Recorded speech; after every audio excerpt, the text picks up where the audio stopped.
ہندوستان کے اندر جو دعائیں ہم کرتے تھے اللہ تعالیٰ کے پاس، اللہ کے لیے، وہ دعائیں ایسی ہوتی تھیں، زبان سے تو الفاظ نکلتے تھے، دل کہیں ہوتا تھا، دماغ کہیں ہوتا تھا۔ لیکن یہاں اب خدا کے گھر کے سامنے، خدا کے گھر کو دیکھ کر دعا کر رہے ہیں، تو آپ کا صرف جسم ہی پریزنٹ نہ ہو، آپ کا دل، آپ کا دماغ دونوں بھی خدا کے سامنے موجود ہو۔ جب تک دل دماغ خدا کے سامنے موجود ہے اس وقت تک ہی دعا کرنا ہے۔ جو ہی آپ کا دل دماغ ہٹنے لگے سمجھ لو کہ آپ کی دعا کا وقت ختم ہو گیا۔ زبردستی وہاں دلی پریزنٹ نہیں ہے تو دعا بھی نہیں کرنا اللہ سے، پورے کانسنٹریشن کے ساتھ دعا کرنا۔ وہ کتنی ہی مختصر ہو وہ دعا ضرور قبول ہوتی ہے۔ بے دلی کی جو دعا، بے توجہی کی جو دعا ہے وہ قبول نہیں ہوتی اللہ کے پاس۔ زبردستی مانگ لیتے ٹھہرنا نہیں ہے، بس تھوڑی دیر مانگنا، پوری توجہ سے مانگنا۔ جب آپ کی دعا ختم ہو جائے گی اس کے بعد سیدھا حجر اسود کی طرف جانا، ٹھیک ہے؟ حجر اسود کے پاس جب آپ چلیں گے، وہاں جانے کے بعد جتنے مرد حضرات ہیں جو احرام کی اوپر کی چادر ہے وہ اس طرح نکال لیں گے،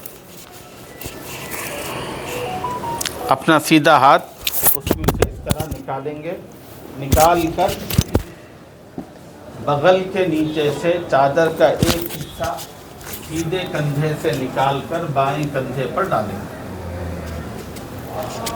اور پھر حجر اسود جو گرین لائٹ کے برابر ہے وہاں پہنچیں گے، اور وہاں پہنچ کر نیت کریں گے۔ سب سے پہلے نیت یہ کریں گے کہ اے اللہ، میں خانہ کعبہ کے طواف کی نیت کرتا ہوں 7 چکروں کے ساتھ، میرے اس عمل کو قبول فرما اور آسان فرما۔ مرد بھی یہی نیت کریں گے، عورتیں بھی یہی نیت کریں گے۔ اے اللہ، میں خانہ کعبہ کا طواف کرتا ہوں یا کرتی ہوں 7 چکروں کے ساتھ، میرے اس عمل کو قبول فرما اور آسان فرما۔ اس نیت کے بعد آپ خانہ کعبہ کے بالکل، یہ حجر اسود کے مثال کے طور پر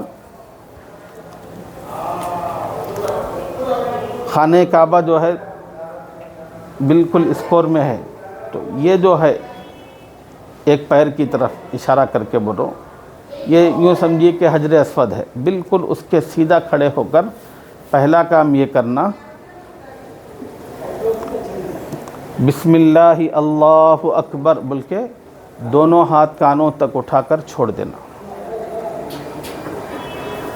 دوسری مرتبہ بالکل ہمارے سینے کے برابر، کوئی بہت بڑا رہا تو الگ بات ہے، اور یا کوئی بہت پست قد رہا تو الگ بات ہے، ورنہ میڈیم جن لوگوں کے قد ہوتے ہیں ان کے بالکل سینے کے محاذات کے برابر حجر اسود ہوتا ہے۔ بالکل اس کے برابر اس طرح ہاتھ رکھ کر بسم اللہ اللہ اکبر کہہ کر اپنے ہاتھوں کو چومنا۔ اس یقین کے ساتھ حدیث میں ہے، حجر اسود یمین اللہ فی الارض، روئے زمین پر اللہ تعالیٰ کا ہاتھ ہے۔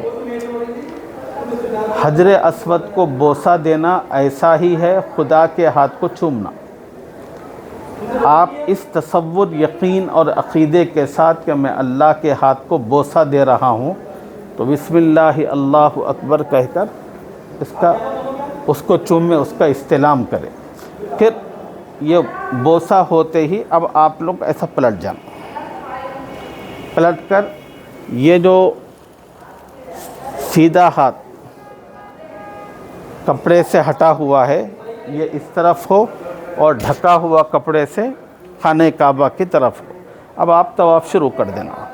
طواف شروع کرتے ہوئے اول کلمہ، سوم کلمہ، چہارم کلمہ، استغفار، درود یہ پڑھنا۔ اب جو خانہ کعبہ ہے اس کی 4 سمتیں ہیں، ایک یہ سائڈ ہے، دوسری وہ سائڈ ہے، تیسری یہ، چوتھی یہ۔ یہ بڑی اہم ہے بات، توجہ سے سننا۔ خانہ کعبہ کی 4 سائڈیں ہیں، یہ پہلی سائڈ، دوسری، تیسری، چوتھی، حجر اسود سے ادھر۔ اب یہ 3 سائڈوں میں حجر اسود سے لے کر یہاں تک 1 2 3، ان 3 سائڈوں میں آپ کو کلمہ، دعا، استغفار، جو کچھ آپ ذکر پڑھ سکتے ہیں، قرآن پڑھنا چاہیں قرآن، یہ سب کر سکتے ہیں۔ اب جب چوتھی سائڈ پہ آپ آتے ہیں، یہاں سے پھر حجر اسود تک، اس سائڈ پر دعا کرنا، یہ دعا کی سائڈ۔ حدیث میں آتا ہے اس سائڈ پر ہمیشہ اللہ کے فرشتوں کی ایک بڑی تعداد موجود ہوتی ہے، جن کی ذمہ داری فقط اتنی ہے کہ طواف کرنے والوں کی دعاؤں پر آمین کہنا۔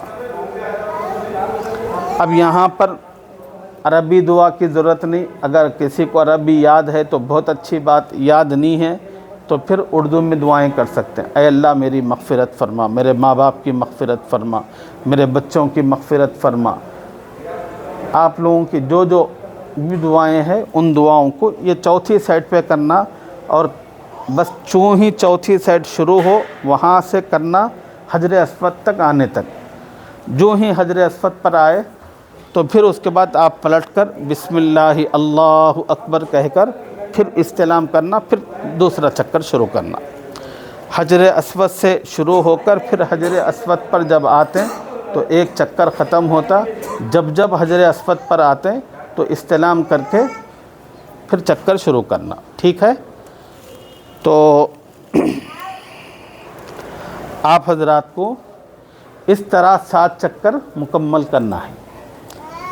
7 چکر جب مکمل کریں گے تو استلام جو ہوں گے وہ 8 ہوں گے، اس لیے کہ پہلی مرتبہ شروع میں بھی بوسہ لیے تھے اور 7ویں چکر کے ختم کے بعد بھی بوسہ لینا ہے۔ اللہ، جب آپ کے 7 چکر ختم ہو جائیں اس کے بعد 2 رکعت واجب الطواف کی نیت سے نماز پڑھنا۔ کعبۃ اللہ کے 7 چکر ختم ہونے کے بعد کیا کرنا ہے؟ یہ 2 رکعت جو نماز ہے وہ واجب الطواف ہے۔ کون سی نماز ہے یہ؟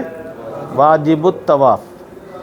اے اللہ میں 2 رکعت واجب الطواف کی نیت سے نماز ادا کرتا ہوں۔ اب یہ جو 2 رکعت آپ پڑھ رہے ہیں واجب الطواف، پہلی رکعت میں اگر یاد ہے تو سورہ فاتحہ کے بعد سورہ کافرون پڑھنا، دوسری رکعت میں سورہ فاتحہ کے بعد سورۃ الاخلاص پڑھنا۔ اگر یہ یاد نہیں ہے تو پھر جو یاد ہے وہ پڑھ لے سکتے۔ یہ 2 رکعت واجب الطواف نماز پڑھنے کے بعد آپ حضرات خوب دعا کریں گے، اس لیے کہ آپ کا طواف مکمل ہو چکا، اس کی 2 رکعت بھی آپ نے ادا کر لی۔ یہ وقت دعا کی قبولیت کا ہے، طواف میں بھی دعا مانگنا، اس وقت بھی دعا کرنا خوب۔ دعا ختم ہونے کے بعد زمزم پر جانا، وہاں پر آپ کی طبیعت کے مطابق آپ کو سادہ زمزم چلتا یا ٹھنڈا جو بھی چلتا جس طرح، اس زمزم کو خوب سیراب ہو کر پینا۔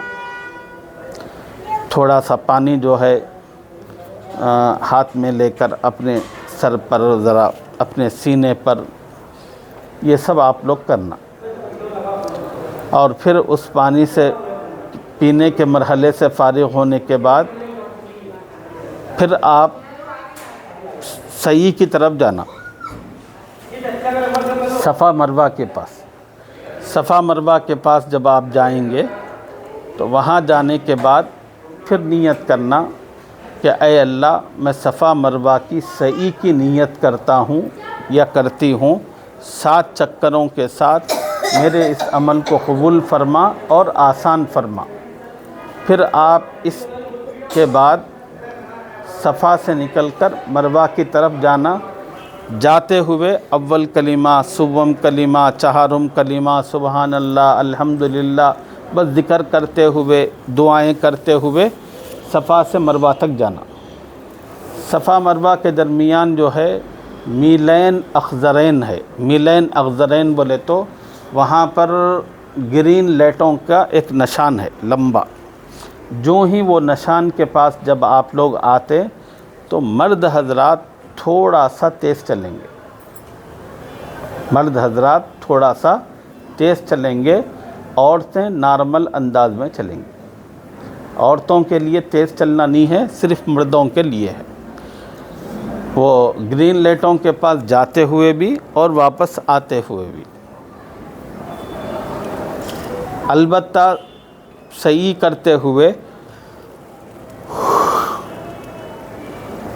استغفر اللہ, صفا سے نکل کر مروہ پہنچنے پر ایک چکر ہوگا, مروہ سے نکل کر صفا آنے پر دوسرا چکر ہوگا. ایسا نہیں ہوگا یہاں سے صفا سے نکل کر مروہ گئے, مروہ سے نکل کر پھر صفا پر آئے تو ایک چکر, ایسا نہیں ہے. یہاں سے وہاں گئے تو ایک, وہاں سے یہاں آئے تو دو. ٹھیک ہے. جب آپ کی صحیح مکمل ہو جائے 7 چکروں کے ساتھ تو پھر آپ لوگ بہتر ہے 2 رکعت نفل نماز صلاۃ التوبہ کی نیت سے ادا کریں صحیح کے بعد. یہ کوئی لازم نہیں ہے, بہتر ہے. آپ کہیں کہ اے اللہ آپ کا کرم, آپ کا احسان کہ آپ نے ہمیں بلایا, اپنا گھر دکھایا, طواف کروایا, صفا مروہ کی صحیح کروائی, مگر اے اللہ جس طرح طواف کرنا تھا, جس طرح صحیح کرنا تھا, کر نہیں سکے. اس میں جو بھی کمی کوتاہی خامی ہوئی ہے اے اللہ اس کو معاف فرما. ٹوٹا پھوٹا جیسا بھی ہوا ہے اے اللہ اپنے کرم سے اس کو قبول فرما. اس کی اللہ تعالیٰ سے دعا کرنا ہے. ٹھیک ہے. پھر اس کے بعد نماز پڑھنے کے بعد اب آپ حرم سے باہر آ جائیے.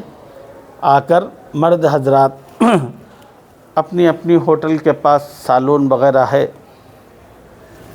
حجام شاپ, وہاں پر اپنی اس کے مطابق جو ہے یہ لوگ یا تو سر صاف کرا لیں گے, جو بھی کرنا ہو کرا لیں گے. البتہ جو خواتین ہے وہ اپنی جو سر کے بال چوٹی ہے وہ بالکل نیچے سے اپنے سر کے بالوں کو, یعنی ایک پور